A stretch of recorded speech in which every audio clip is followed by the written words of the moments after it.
নমস্কার বাচ্চারা, আমি যারা 9-এ উঠেছো সেই সব বাচ্চাদের উদ্দেশ্যে বলতে চাইছি যে তারা যেন বাংলার প্রতি কোনো ভয় কখনো মনের মধ্যে রাখবে না। বাংলা সাবজেক্টকে সব সময় ভালোবাসতে শেখো, কারণ তোমরা বাংলায় জন্মেছো, বাংলাই তোমাদের মাতৃভাষা।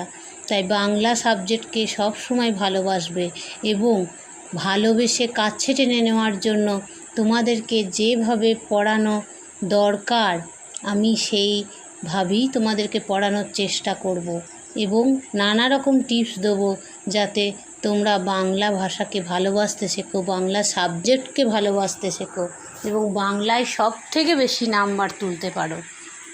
তো বাচ্চারা দেখো, তোমাদের যে বাংলার সূচিপত্র রয়েছে তাতে দেখো ভালো ভালো যেসব গল্পগুলো আছে, প্রত্যেকটা গল্প, প্রত্যেকটা কবিতা কিন্তু 19-20 প্রত্যেকেই সমান।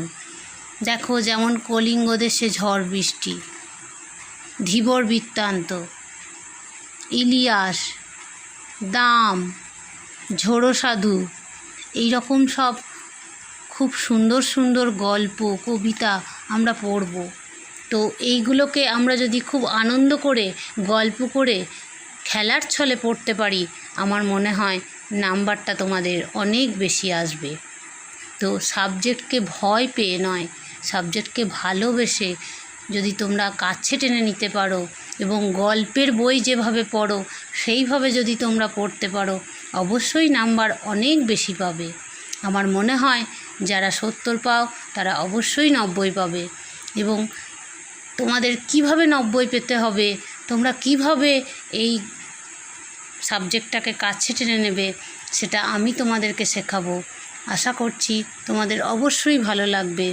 তাই তোমরা দেখতে থাকো যে আমি কিভাবে তোমাদেরকে পড়াচ্ছি, এবং তোমাদের যদি ভালো লাগে অবশ্যই আমাকে কমেন্ট করবে, জানাবে যে আমার পড়ানো তোমাদের কেমন লাগছে, তোমরা সত্যি সত্যিই কি নাম্বার বেশি পাচ্ছ কি না। তাহলে আমারও ভালো লাগবে, তোমাদেরও ভালো লাগবে।